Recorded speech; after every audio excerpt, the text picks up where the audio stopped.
up, everybody? Welcome to the Early Edge NFL Kickoff Show, brought to you by BetMGM, the sportsbook born in Vegas. I'm Will Brinson. Joining me, Danny Brasco, RJ White, Ken Brooks, to break down Cowboys, Giants. It's actually like a massive upset that I haven't accidentally called this the Pick Six podcast at some point, like just out of like pure like just I probably will by week 6, but whatever. We've got a great game, I think, tonight, because one of these teams, like NFC East primetime games, maybe a little, oversold, in terms of our coverage, but like not our coverage, but being on TV. But like one of these teams is in really bad shape. And one of these coaches is going to have a long, like mini bye here, RJ, where, Cowboys loses 5.5.5 point favorites on the road to the Giants, and Mike McCarthy is not having a fun week. No, he's not. And, it's interesting that you go through week 1 and everything goes right for them. And it's like, oh, Mike Zimmer was a brilliant hire. Defense is better than ever. And everything is clicking. But in that game, the offense wasn't playing that well. They were gifted really good field position because of the terrible situation on Cleveland's offensive line. And even though they scored 30-plus points, it wasn't that impressive in terms of their production. So seeing them struggle a bit in the next 2 weeks isn't that shocking. They couldn't keep up at all with New Orleans, and then of course they scored 20-plus points against the Ravens. Most of that came in the fourth quarter. So I think even with the Zimmer situation being what it is, the offense really needs to get going, because you finally get these guys paid, and then they're just not going to score points for you. That's a problem. So better happen today against the Giants. Yeah, Danny, look at the spread. I mean, actually, I know what you're doing. It's a primetime game. What are we doing? Brinson, we'll get to that. But you already know, people, I got to try to tease that a little more.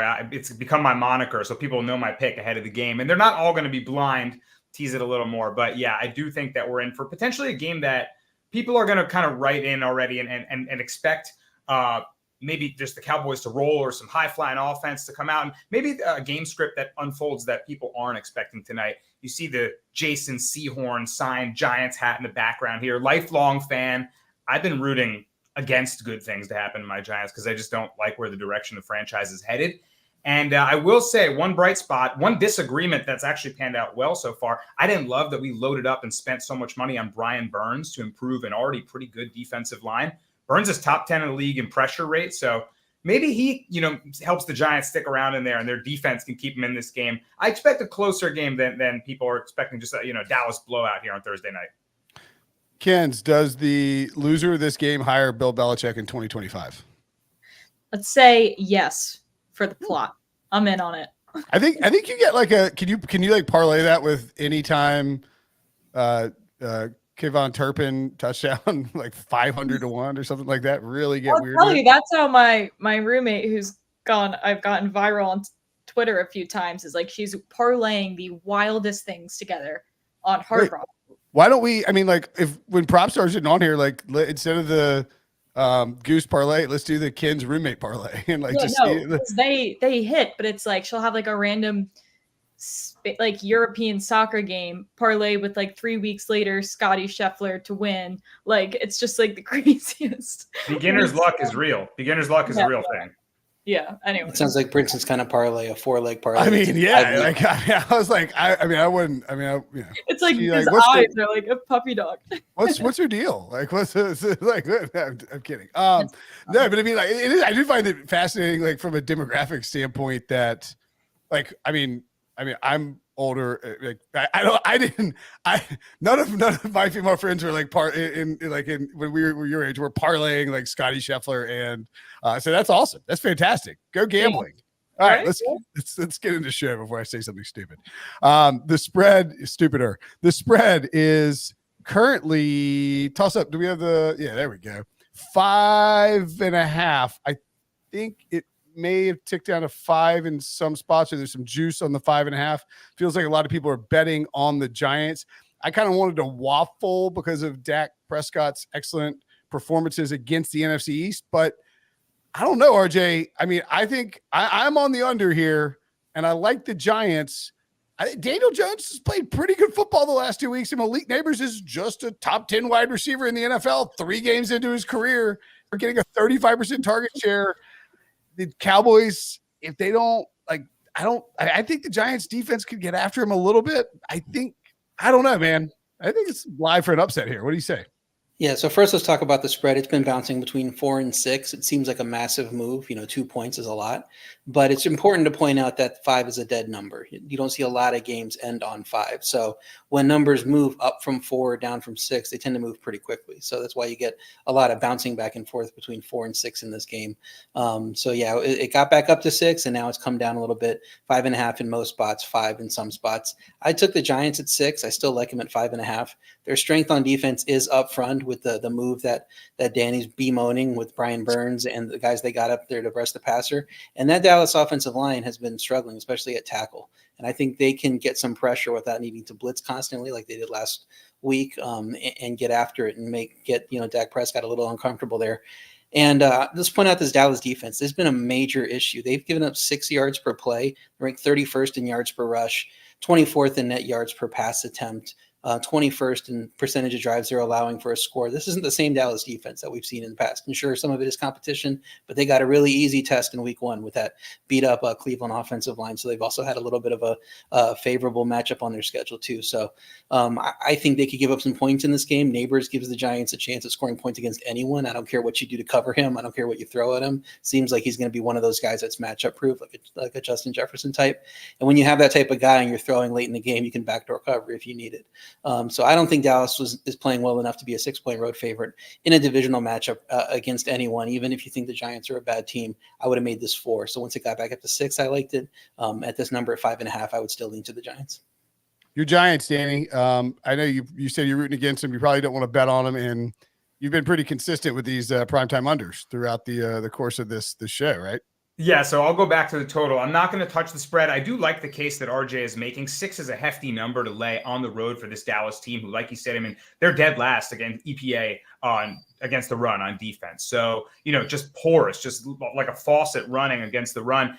And perhaps that plays into the under in a more run-heavy game script, right? The Giants have also been pretty low in terms of their rush success rate on defense, averaging high amount of yards per carry allowed. So maybe we get a game that involves a lot more clock bleeding and run heavy than we expect. Also, this is a divisional primetime under. This is a classic spot to back an under. We're still right above the key number of 45 here. I bet this early and I got this out to SportsLine members. The total has since dropped to 45, even 44.5 on some books. So if you like the under, make sure you grab it now at 45.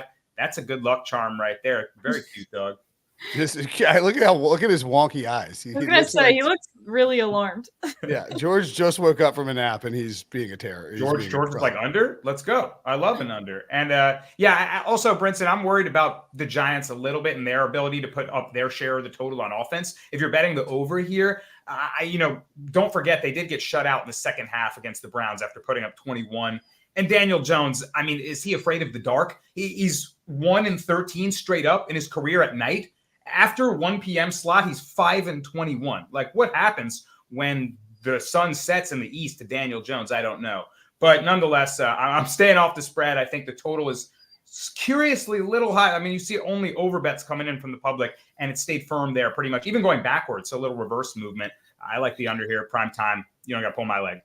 I want to point out that George is a good omen for my bet when you get a surprise dog out of nowhere. That's right. Live dog. Home dog right there. Yeah. He is. So it's been raining here all day. And the front of the hurricane's coming here. So he won't walk in the rain. And he's just furious now. He just walked in every room in the house and looked around and then walked in here. It was like, all right, buddy, time for me to walk. And I'm just like, dude, I'm on a live stream. You're not going anywhere.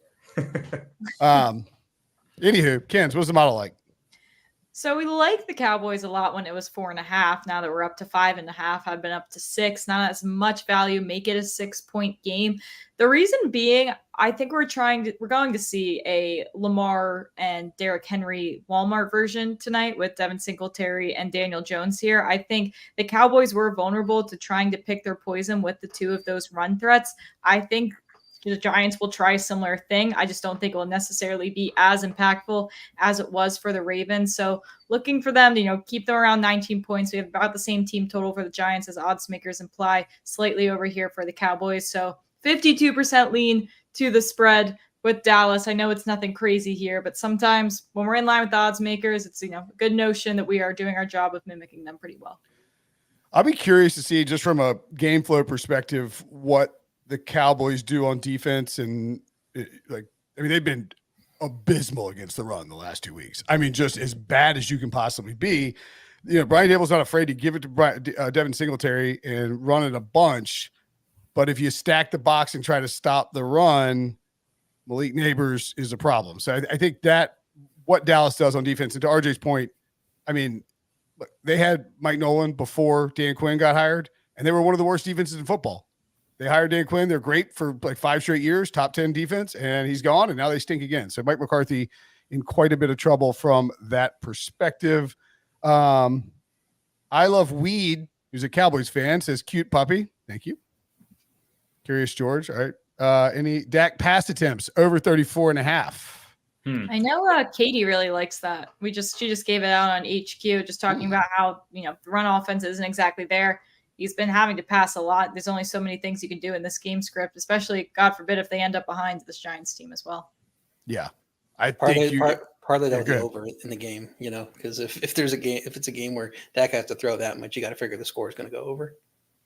If Dak's, yeah, that's right. If Dak's pass attempts go over, the score is probably going over the total as well. And we saw against the Ravens last week, I mean, they were getting blown out and stormed back in. I don't think the Giants will put them in that spot, but I mean, Hanover 9.5 rushing. Sure. Thoughts on Singletary 14.5 rushing attempts? I guess that assumes a game script where the Giants are really saying, all right, we're going to prove that you cannot stop the run and just punch you in the mouth, which they very well could do. Maybe a neutral game script to RJ's liking, where they're in the game, maybe trailing by a field goal or something, or within a possession and able to keep trying to establish that run. So it's not a bad look, but I think I would, if I thought he was going to go over that, I'd be leaning towards the Giants, thinking that they were able to feed him the rock successfully. Yeah, I would agree. Sorry, go ahead, Kens. I wonder what his first half, if you can get like a first half rush attempts, maybe that's something they do try early to test out the waters with this Cowboys run D again. I tend to think too, you could maybe look at his whatever, whether it's alts or like his rushing and receiving combo total as maybe an option there too, because he can catch passes and Dable loves him and trusts him. So I mean, certainly could see him out there plenty. I'll probably do something stupid like play him as a captain in DFS or something like that. All right, let's get to our player prop picks. Actually, do we have an inactives graphic up? One of the problems of doing this show live is that we don't know. There we go. So Adoree Jackson, Drew Phillips, Anthony Johnson, Benton Whitley, Boogie Basham out of Wake Forest, Jake Kubas, and Tommy Cutlets out for the Giants. Rats. I know, shame. Marquise Bell, Kalen Carson, Matt Wolotzko, Ryan Flerney, John Stevens, Tyler Sweet, and Trey Lance. The Tommy DeVito of Dallas, if all out for the Cowboys. So Adoree Jackson's kind of big, I guess, but nothing like that swings it, right? Yeah, Drew Jackson's barely played though, but Drew Phillips has, and he's been great in the slot. And Phillips. Sorry, RJ. Yeah, I was going to Okay. say Phillips' grades, I think, 4th in PFF and coverage grade right now. So out of any of the draft picks or moves Giants made, Drew Phillips, Neighbors, those guys are coming through. So that's a big loss, I think, especially in the slot. He's a good physical corner. I'll also point out that Kalen Carson, it's not a name a lot of people know, but he's been starting opposite Diggs. Diggs figures to shadow on Neighbors. You would, I don't know why you wouldn't do that, but that could leave stuff open for the other receivers on the Giants with Carson out. That Diggs, the Diggs shadowing Neighbors thing is kind of interesting because, Diggs is a playmaker, but he's not. I don't consider him necessarily a shutdown corner. You know what I mean? Where he'll make a play on the ball. Yeah. But he might also not make a play on the ball and let the receiver make a play on the ball, which he's gamble heavy for sure. Yeah, exactly. Neighbors preseason did say they asked him who you're looking forward to going up against. He said, "Give me Diggs." So it should be a matchup to watch tonight. I was trying to very quickly access the next gen stats. Does anybody have any insight into what the Dallas slot percentages are in terms of like moving those guys around? I don't know. Like, I don't know it, so I'm not going to pretend like I know it. You don't have that off the top of your head? Crazy, man. I know, right? Pretty pathetic. Unreal. I mean, like, but if you're a good offensive coach and you know that the Giants slot, like, above average slot corner is out, I mean, move CeeDee Lamb into the slot and let him work, right? I mean, if I'm reasonable enough to think about doing that at 7:30 on the fly, surely Mike McCarthy, with a week to prepare, like, may consider it, right? Yeah, and Drew Phillips, like you said, graded well. It's not like he's played a ton of great slot receivers. Just look at the Giants' schedule. Guys like Cleveland and Washington the week before, Minnesota week before. You're throwing it to Jefferson there. So maybe he gets to this game healthy and Lamb dominates him anyway because it's CeeDee Lamb. So it's an absence, but I kind of give the edge to CeeDee Lamb in most matchups anyway. Yeah, absolutely. Mike Clay tweeted out yesterday, actually, Isaiah Simmons about to line up against CeeDee Lamb in the slot. Oh, mama. Yeah, not good. Not good. Oh, buddy. Better have two other guys helping him out. I might want to look at some CeeDee Lamb all overs. If that's the case, he could go bananas in this game. And he's been mouthy a lot too. So you know what, Danny? You've got a CeeDee Lamb prop. You go. I was gonna say, let's segue right into the first prop of the night. CeeDee Lamb touchdown. It's not rocket science here. Last show I had Jamar Chase anytime touchdown in a primetime game. It was an offense with a high octane offense that needed to get going in a big spot, and Burrow connected easy to Chase. I see something very similar happening with Prescott and Lamb in this spot. Just get the guy going early, get some momentum. I got -115 early for SportsLine readers. That's probably now closer to -130. I would still play it there. Normally I'm playing even money or plus money on anytime TD props. But right here, I really feel like there's a strong chance of CeeDee Lamb getting in the end zone tonight. So look for him to succeed. Look for no Drew Phillips. Maybe, like Brinson said, he moves to the slot and explodes. I see him celebrating and doing a dance. Just shout out to Ryan Dunleavy with the New York Post, who covers the Giants. CeeDee Lamb, 53.4% of his snaps are in the slot. So hello. There you have it. Yeah. Yeah. 2 TDs, 2+ TDs was +480, I believe. It was +500 or better earlier, but I sprinkled a little something on that just for fun. He could definitely find 2. Chase found 2 last week. I was kicking myself for not doing it. Yeah. What's your other prop? Well, we got you. I'm also going with another Dallas player. I like Rico Dowdle over 55.5 rush plus receiving yards. Someone in the chat was talking about Singletary, and you mentioned that as potential play. I like it for Dowdle on the other side. Sia, host of the Early Edge, this morning on the morning show, he took Dowdle's over rush yards, and I really liked his rationale there.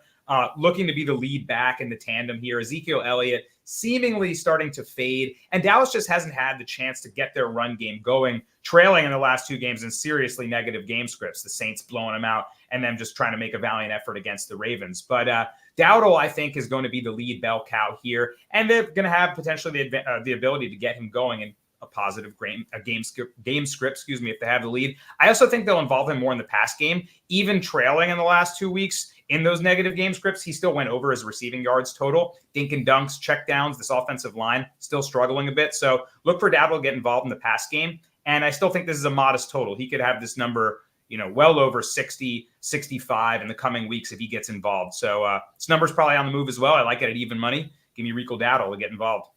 Yeah, Dowdle getting a much more significant level of workload. I think maybe even Jerry Jones will figure out that Zeke Elliott's washed. RJ, what you got? Yeah. I'm going with Jake Ferguson over 42.5 receiving yards. He's been over this total in 7 of his last 9 games, including the playoffs, just coming off a career high for targets. Maybe this isn't the same game script. If this game goes how people think it is and Dallas is playing from ahead, maybe he just doesn't get the targets to get here. But he's been consistently getting those targets, like I said, through his last 9 games, including playoffs. So I think it's going to be there for him. The Giants cornerback injuries we talked about, that should draw more attention to covering those issues and giving those cornerbacks help. And I think that leaves Ferguson free in the middle of the field to kind of do what he wants and get to 50 yards pretty easily. So like Ferguson in this game, I've also thought about the Dowdle props too, thinking that he's going to get some more run there, and the Giants' run defense isn't very good. So I like going Dowdle. Anything that has to do with running the ball as well. I am I'm trying to get the right thing up. I like this bet from. I cannot operate the chat tonight. I like this bet from Sean Ritchie. CD 2 touchdowns, Mookie Betts 2 home runs. There's nothing. I've done some of these like anytime touchdown score home run props and like round robin them. And there's nothing more thrilling when you see your phone like light up and it's like it's a home run alert, and like then a guy goes in the end zone, you're like, ha ha ha. I mean, it's a rush. So Sean and Richie, I'm gonna tail you for a little lunch money there on CD 2 TDs and Mookie Betts 2 home runs. Kens, what you got? So we got 2 plays tonight. One of them technically isn't that much model value, but I still like it here. And we as the coding crew collectively decided we'd like it with Daniel Jones over 6.5 rushing attempts. Don't want to mess with the yards necessarily because of, what we're looking at on the other side here. But again, I think Micah Parsons will force him to scramble. I think they try to do something similar to what Lamar and Derrick Henry were doing as well. And for what it's worth, he's gone over this against this Dallas team as well. He averages 7.5 rush attempts since 2022. So he's been getting comfortable using his legs. I think that's a big part of the game script tonight. And I think that rush attempts might just be a bit safer of a play here. Then we're going to go Theo Johnson over 1.5 receptions. We have him projected for 2.5. The thing with him is the targets have been there, just he's only really brought down 2. So if he gets 3 to 4 targets like he has in the past, I think it's about time he catches at least 2 of them in one game. He's been on the field for 80% of the snaps where tight ends are, really involved in part of the game script here. So I think this could be a good coming out game for him. A lot of pressure. Daniel Jones will be under. Maybe some short passes will be in the future for this Giants team as well. I dig it. Also, I think, we talked about this on the show earlier today, RJ, with Lamar Jackson. And I'm not saying Daniel Jones is Lamar Jackson, obviously.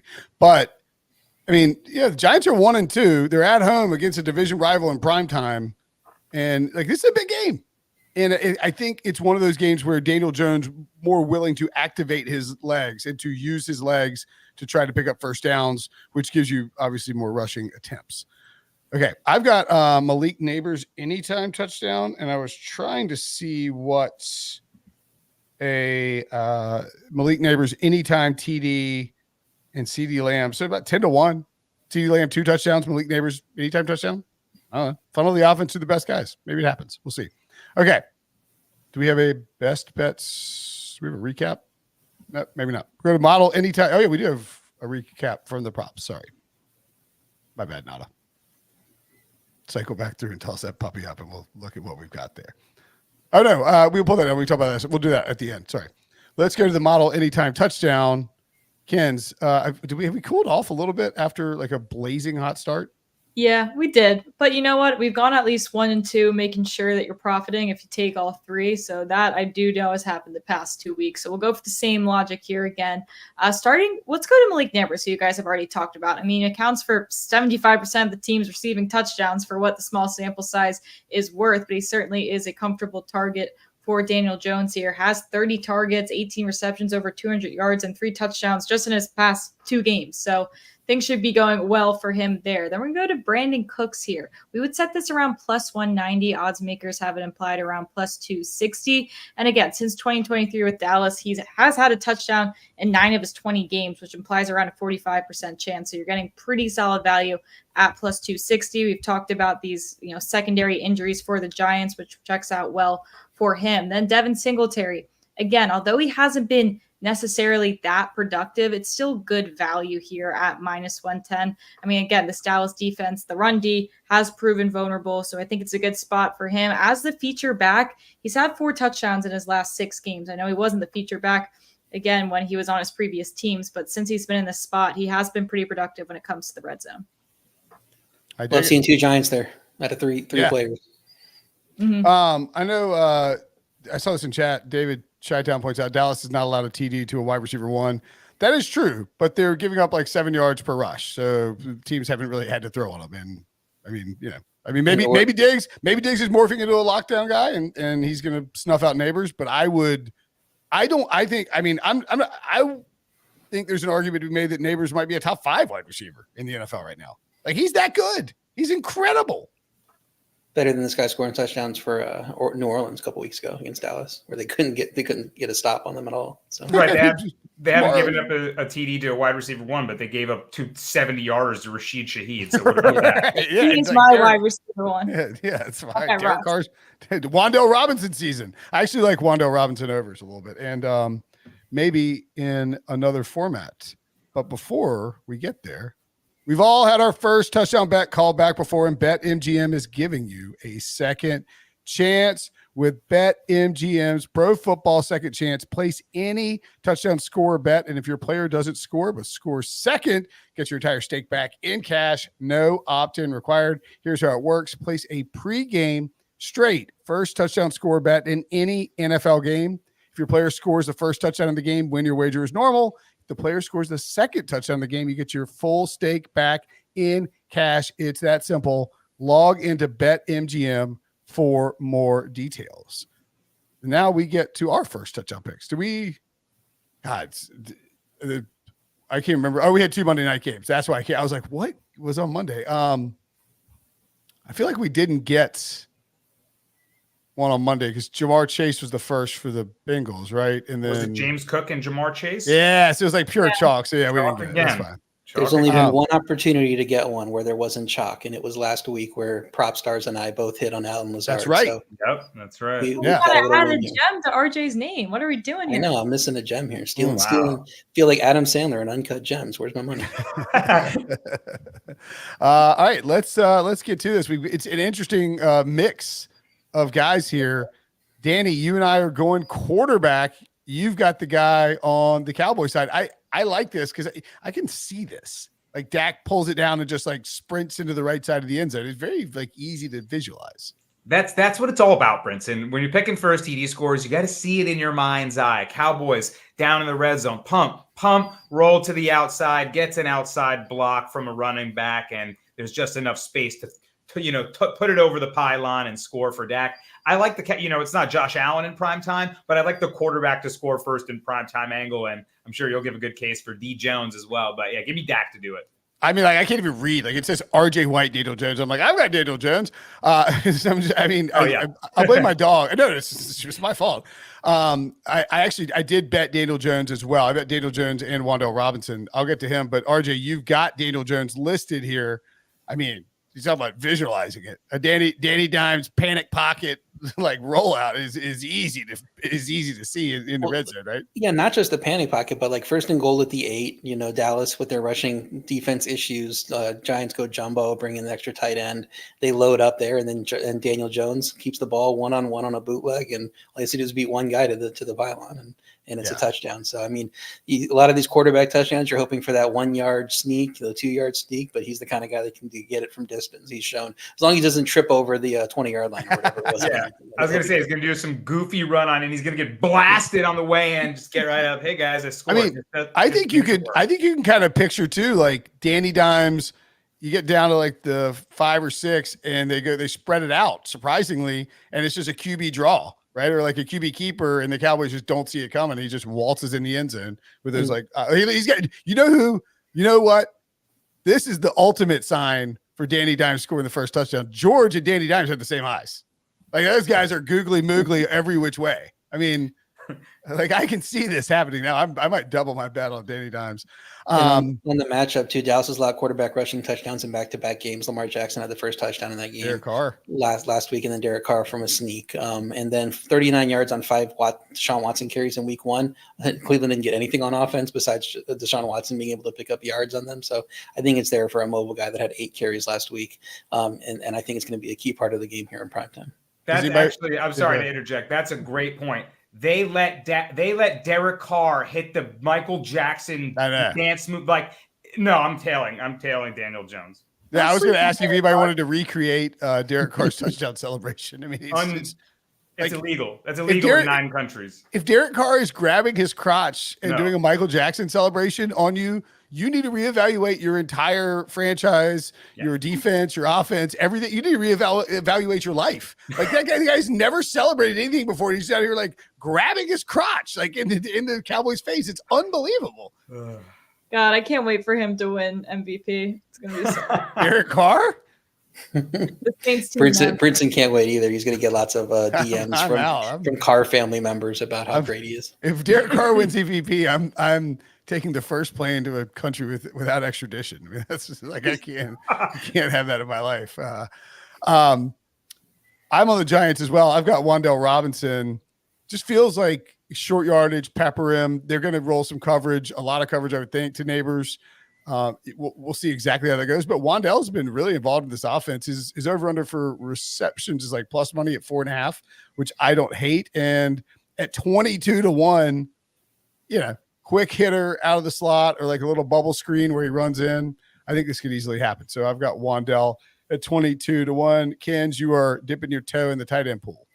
Yeah, I know you guys are talking about, you got to visualize that first touchdown. For whatever reason, it's consistently a tight end in my head when I come on these shows and give out a first touchdown prop. But I like that RJ likes him tonight to get a lot of action. So for all the reasons RJ was saying as well, we talk about the secondary. He could be pretty open in the middle. Nice little short pass. Like you were talking about Brinson. I'm just looking at the other side here with Ferguson. And I feel like if I'm going to get this gem, it has got to be with my tight end gang. It's always been the tight ends for me.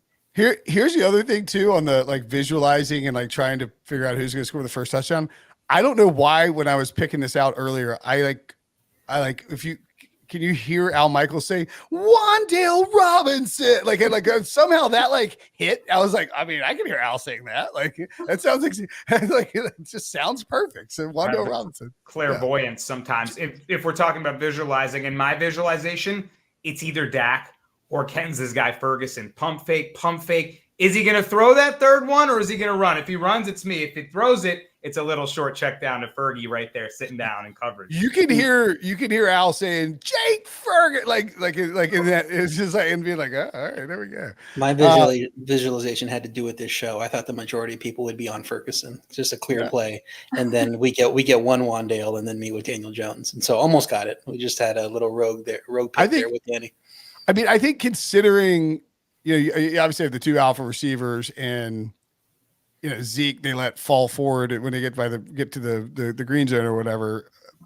I mean, feels like we got some pretty decent options here in the double digit range. So let's go get some diamond hands. All right. This show flew by.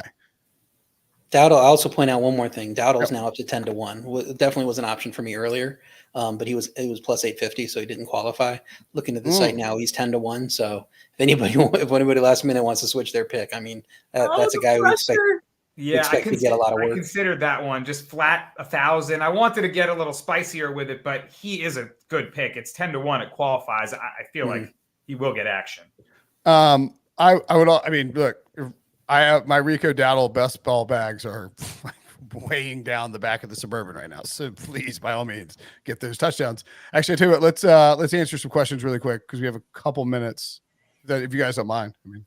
I saw one Brandon Aubrey field goals. Like I think it's definitely a Brandon Aubrey field goal game, and we know they will kick in from anywhere. From 50 yards in. So 50-yard line in. So yeah, I like that one. It's minus 150. That's the only reason I didn't want to give it out as a prop on this show. Giving out minus 150 props feels a little. Of course, that's going to happen. So, but I liked it. I think that he's going to get 2 field goals because I think that Dallas just is going to continue to have trouble scoring touchdowns. Yeah, and he's got a huge leg, and they're not afraid to let him rip it. He could hit a 70-yarder this season. I think somebody's going to hit a 70-yarder this season. The way kickers are pulling up, 60 seems like, normal day at the office. What's crazy is like Justin Tucker sucks, and like everyone else is just banging down 50 or like 75 yards. It's like the Monstars in Space Jam. Like somebody stole Justin Tucker's essence, and it went to all the other kickers in the league. So. All right. CLE fan who is always in the chat asking people to hit the like button, which you should do if you were watching it. Says, do you guys like Neighbors and Lander combined for 150 yards? I think that is a boost on DK. So any interest in those two guys? I mean, 75 each is it's substantial, but it's not like outrageous. Yeah, I don't know what the boost is. I would be more comfortable playing Lamb overs than anything. I'm just not knowing how Neighbors is going to handle Diggs. I think he's going to have a good game. Obviously, I took the Giants. But rather than, putting 2 injuries in place where you have to have 2 guys get healthy and stay through the whole game, I just play the Lamb overs, the one you're more confident in here. Yeah, it's plus 125 odds, but I kind of agree with RJ. Like plus 125 to be right on two things. If you parlay their alt yards together, I don't know if you get it. Sort of feels like a trick, like they've enticed you with potentially flashy odds for two big star players that could succeed, but it feels trappy. I was sorry, go ahead, Kens. That's the name of the game with these boost plays. Yeah, I will say too. I was looking at just when I was looking at the props. You could do alt CeeDee Lamb over 50 yards, alt Neighbors over 50 yards, and alt Devin Singletary over 50 rushing yards, and it was plus money, which is not, I mean, or like maybe it was right at even money, maybe minus 110 or something like that, which I mean, you'd rather have the plus 125, but $1.50 from two guys is harder to get than $1.50 from three guys. Okay. Here we go. Last night, I needed an engagement ring. My marriage is on the line. I need a big one, boys. Let's call it to save the marriage back. All right. I've got this. Here's what we're going to do. We're going to start cooking up. I've got a parlay that I cooked up earlier, and it's an insane parlay. And if it hits, doesn't involve baseball. I'm going to throw my dog out the window. I'm not really going to do that. I love George, but he's like making so much noise in the kitchen right now. It's unbelievable. So what we're going to do here, Lucas, to get you that ring, we are going to go with, where the hell is this thing? We are going to do a non-correlated 3-player prop parlay on Cowboys receivers. This is CeeDee Lamb under 6.5 receptions, but CeeDee Lamb over 79.5 yards. Jalen Tolbert under 2.5 receptions, but Jalen Tolbert over 29.5 yards. Brandon Cooks under 3.5 receptions. Brandon Cooks over 34.5 yards. That will pay out 272 to 1. If my way, I used my no sweat token on it for like $50. So if that hits, find me. I might be on a non-extradition country anyway. That's basically because can you not parlay longest reception over? Yeah, you can't do longest reception over, and I think they actually block you from betting receptions and over on receiving yards because they block you from correlated parlay. So that's wow. So you found a way to parlay it in another sort of idea. Over yards, under receptions. You're looking for big plays here, and not too many of them. Exactly. Jeff Steinberg says, riding out this hurricane with 2 bottles of Tanqueray and a carton of cigs. Wow. All I'm missing is the jet ski. Kins, cook me up a parlay, please. Jeff is hilarious. Well, I am cooking up a parlay right now as we speak. One play we didn't talk about, which I like, that we were talking about on HQ, EK gave it out, was Dak over 1.5 passing touchdowns. They just aren't producing rushing touchdowns this year, and their team total implies at least 3 touchdowns, and you got to imagine 2 of those are in the air. So I think that's a pretty solid play as well. It is a little bit pricey, but still a solid play here. I got a plus 875 for you if you want one. Yeah, let's hear it, RJ. Rico Dowdle, 100 rushing yards. That's all he needs to do. There you go. Nothing crazy. That's pretty just if he's becoming the guy, he's playing a very bad rush defense, pops 1 or 2 long ones. You can see 13 carries, 110 type of game, and plus 875. I like that value. I think too, this Zeke Elliott thing. I mean, like Jerry. I mean, he did this with Tony Pollard. He's like, give Zeke his touches. He's been known to do this with players. It is quite possible that Mike McCarthy says, F the guy in the luxury box. I got to win this game. And if Dowdle is running well against a bad rush defense and the Cowboys are blocking up front, they just feed him. So I like that single. I guess it's not really a parlay per se. It's just an alternate rushing number. Yeah, somebody asked if I bet it. I just found it on BetMGM. I don't have BetMGM. I live in Florida, so I'm definitely going to check it though once we get off. RJ, I just shopped around. Excuse me, and 90 plus rush yards for Rico Dowdle plus 1,100. So I'm telling you, where did that shop? Because I would like to. I mean, that's on DraftKings. Okay, all right. Well, let me go shop as I well. like that one very much. I mean, I think a Rico Dowdle ladder is pretty sneaky. If he's the hot hand and he's running well, and like everybody's been expecting this breakout game from him, and it hadn't showed up, and Zeke is like kind of slow. Neighbors anytime touchdown, mentioned that. Dowdle over 14.5 receiving yards. Yeah, that's why I took rush plus receiving. Yep. I mean, it was at 12.5 and it moved up. He's cleared this number. He's had 20 plus in the last 2 weeks. He's gotten targeted 5+ times. He's in the check down game. If he's on the field, he'll have his chances. And the Cowboys offensive line has struggled too. We talked about the Giants offensive line struggles, but Cowboys aren't protecting very well. Brian Burns, top 10 in pass block win rate. So they're getting home. They're getting there. Dowdle will have his chances for a little short route stuff. All right. I think we touched on CD overs. Yep, we got all that stuff. Okay, cool. Great show. Great show. Cool. I think we're gonna hit a big time, like diamond hands straight into. Let's throw them up. Yeah, throw up those diamond hands. All right. Thanks for watching. Thanks for. Oh, we didn't recap. I'm sorry. Let's recap really quickly. I've got the under 45.5 Malik Neighbors anytime touchdown. Wan'Dale Robinson first touchdown. RJ is on the Giants plus 5.5. Jake Ferguson over 42.5 receiving yards. And Danny Dimes first touchdown. Danny is on under 45.5. CD Lamb anytime touchdown. Rico Dowdle over rushing receiving 55.5. And Dak first TD. And Kens, what do you have? I don't know why I'm not reading it now, but yeah. Yeah, I don't know. It's not like we're on some crazy hot streak where like I got to keep it going. All right, we'll mix it up. Kens has Danny Dimes over 6.5 rushing attempts and Theo Johnson over 1.5 receptions. And Jake Ferguson, first touchdown. And for Ferguson, first touchdown. That's right. Yeah. All right. We're getting a first touchdown and we're getting a big parlay. We're getting Lucas's ring. Throw up them diamond hands. So let's get out of here. For RJ, for Kens, for Danny, I'm Brinson. Thanks for watching. Thanks for listening. We'll see you guys later.